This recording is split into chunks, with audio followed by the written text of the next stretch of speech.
Hi, this is Andrew Connell with Critical Path Training, and in this session we're going to talk about do an introduction or a primer on business connectivity services, otherwise known as the Business Data Catalog to most 2007 SharePoint developers. So in this first session here, we're talking, in this first slide, we're talking a little bit about showing you what the different workloads are within SharePoint. The piece here, each different piece of the blue wheel here represents a different component or different thing that you can do with SharePoint. The part that we're interested in or that we're focusing on in this module, in this section, is the composite section in the upper left quadrant. What the composites are essentially it's the way for you to be able to create custom applications, but without having to involve the IT pros, the administrators, or the developers, so that you can create really robust applications, but without having to get involvement from those people, but still not having so much access to where they don't feel comfortable in giving you this kind of access. There's lots of tools that are available to us to create these custom business applications. And in this module here, we're going to talk a little bit about how you can do that, how you can leverage content from outside of SharePoint into SharePoint from many different scenarios. There is a developer story associated with this, though, that we will get to in another session. So first, just talk a little bit about the architecture here. There's a lot going on the slide, but there's just three major things that you really want to take from this. You can see there's three major components. At the bottom, that's the external data. That's like from a line of business system, from a CRM system or an HR system or something like that. And that data can be coming from a multitude of different sources. You could have it be just a standard database. You could have it be a web service, or it can be what's called a .NET assembly connector, which is a custom little component that we can write that will expose whatever data we want into SharePoint. Those of you who are probably familiar with the Business Data Catalog know that we used to have just two different sources we could talk to previously. Web services was one, and then the other one was ADO.NET databases, or databases that we had an ADO.NET connector that we had available to us. What this other option this .NET connector is going to give us the ability to extend that to basically have a wild card and say, well, we can do whatever else we want. We'll talk about how to create some of those custom ones in a little bit. You then have SharePoint Server, which is the piece over on the right. And what the SharePoint Server is going to do is it's going to basically be the hub for how we're going to get this data out of this back-end system and expose it into Office clients or into SharePoint itself for search or whatever. The foundation of this entire piece, or what everything kind of centers around, is this concept called the external content type. And it's very much like a content type that we have today inside of SharePoint, except that it's referencing the schema of data that lives outside of SharePoint. And then SharePoint can leverage this by creating custom lists or that are going to expose that data, maybe using with search. Search can leverage it, workflows, custom web parts. There's lots of things that we can set up here. In addition, we can also build custom components inside of the Office clients to be able to leverage that same data via SharePoint and then also going straight to the data itself as well. So that's just a little picture of an understanding of how the architecture comes together.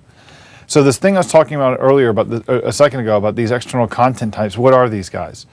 Well, the external content type, this is the thing that's going to define the schema and the way the data is all laid out and the different actions that we can perform on that data for data that lives outside of SharePoint. Again, that could be a line of business system, it could be web services, it could be something just a standard database, or it can be something custom, like that we're going to use this little ASP.NET connector object that we could leverage. We use these external content types. For those of you who've done business data catalog stuff in SharePoint 2007, you can think of this as your entities that we had in the BDC. So an external content type, or an ECT, is now considered is what we used to know as an entity in the BDC. All right. And then how do we leverage these different external content types? There's a couple different ways. We can do it through right in SharePoint, and that's where our custom lists, it's called an external list, as you'll see when we actually leverage one in a few minutes.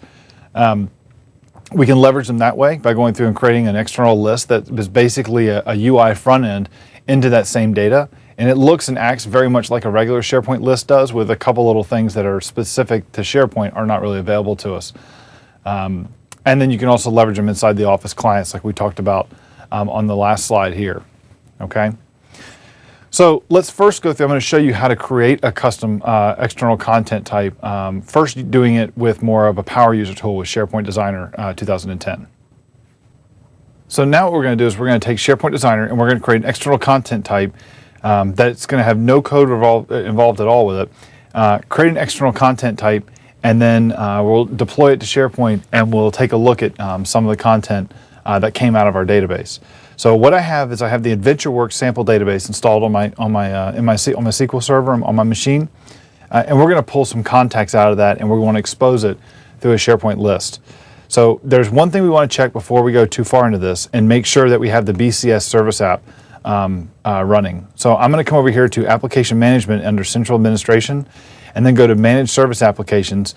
And I just want to make sure this BDC service is stood up and is running, and that he is starting. And it does show that he is started, so we're in good shape. So I'm going to come back over here to SharePoint Designer, and I'm going to click over in the navigation, click on External Content Types, and I'm going to see that I'm not going to have a list really of anything available to me. So I'm going to go and say I want to create a new external content type when once it's gone through and it's grabbed everything it needs from the server. So in SharePoint Designer has gone through and it looked at all the external content types, which there are none at the moment.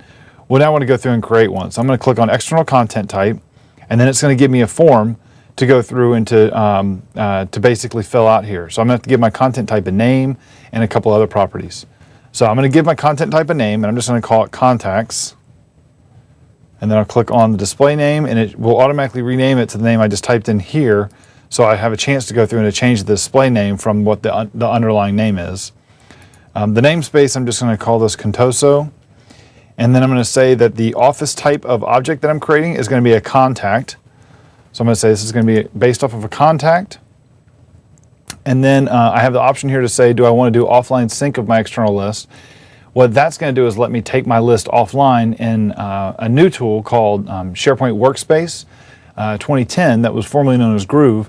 That's part of the Office clients. This is the primary tool that we use to take SharePoint sites offline now and be able to use them when we're disconnected.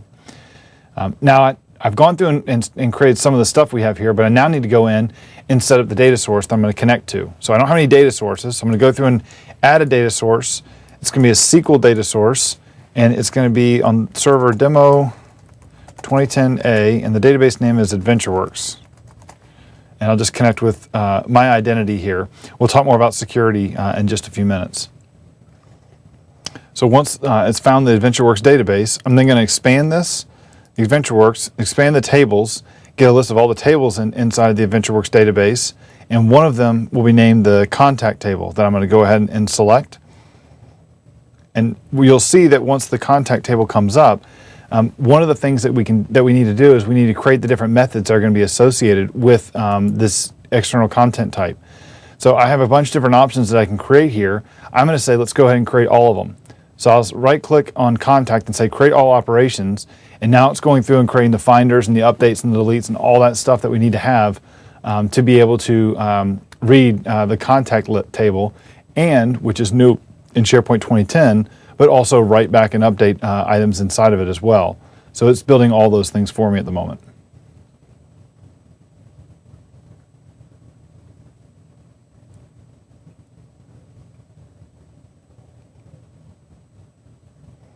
Okay, now, once I've gone through and said that it went through and built everything out for me, before it finishes, it's got a few questions it has to ask here. So I'm going to come over here and click Next, and now I get this little dialog here of setting up any kind of parameters. So there's a couple errors and warnings down here at the bottom. It's important I address all the stuff here. What I'm going to do is I'm going to go to the name field, and I'm going to map him to the last name field for the office property. And I'm also going to say that that's the thing I want to show up in the picker to be able to choose these different items here. Okay.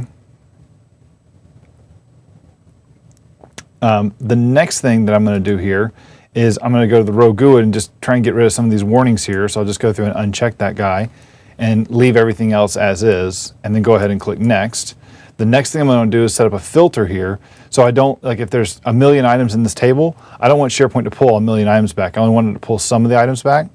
So I'm going to go through and set up a limit filter in this case to limit the number of items coming back to just 100 items in this batch. And then I'll just go through. You see how all my errors and warnings are gone.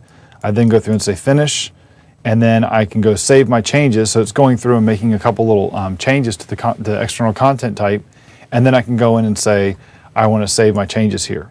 Okay, so that's done.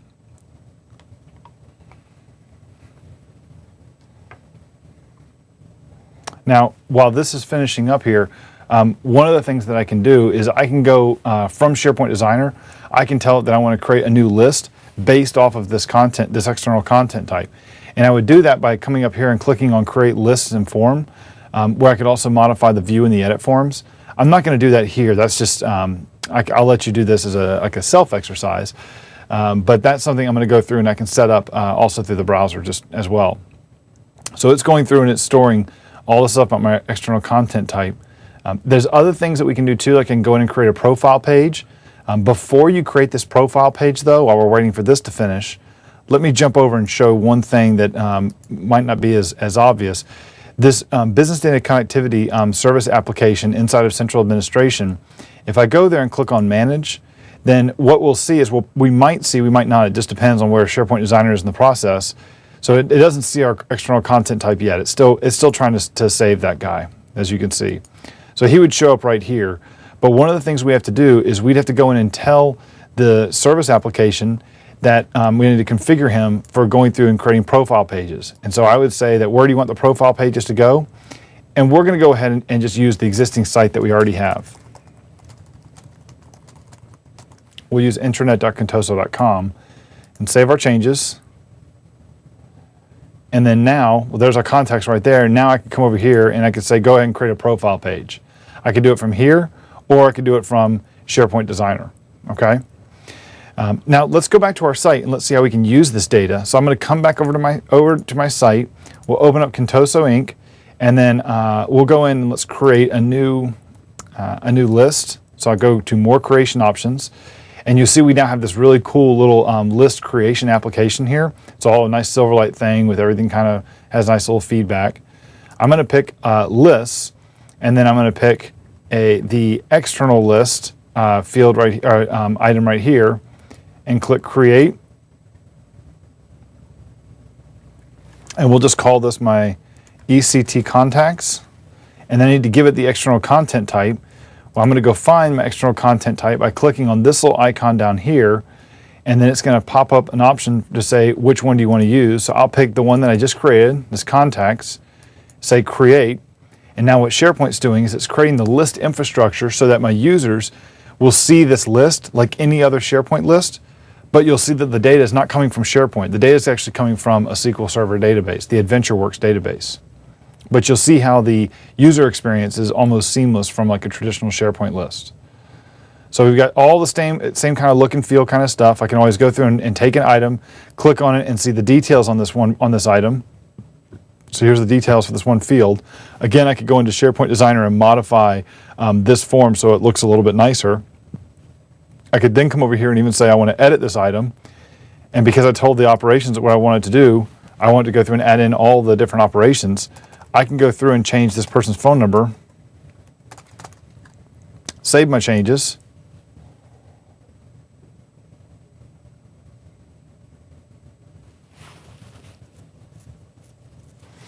and then when I come back and look at this individual's information here, it hasn't done it just yet, but it should go through and update his phone number, right?